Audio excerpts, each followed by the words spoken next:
Fox News alert from Iraq. 3 car bombs there, killing more than 80 people, injuring dozens of others today in separate attacks targeting Shiite neighborhoods of Baghdad. The first bomb went off at a crowded market in the Shiite stronghold of Sadr city, killing at least 60 people, many of them women and children. ISIS has claimed responsibility for the attack. Connor Powell live in our Mideast Bureau with the latest. Connor?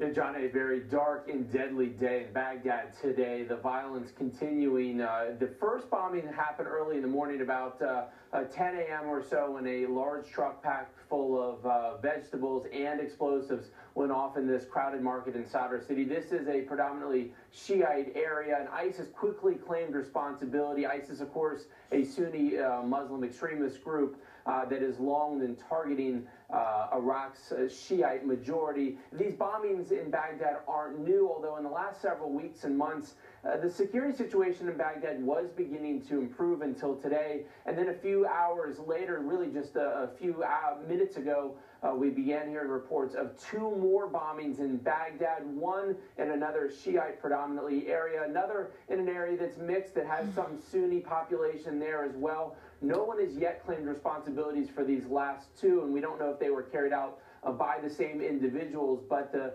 death toll is mounting. It's up to more than 80 already. Dozens have been injured. And the violence there really signifies just how fractured the Iraqi society has become in the last year or so. Also, a sense there of just how ineffective the Iraqi government is. There were protests that spilled into the protected green zone last week, and we're seeing in Baghdad a real growing sense of frustration with the Iraqi security establishment and the political class there, and an inability to tackle these deep-seated problems there, John.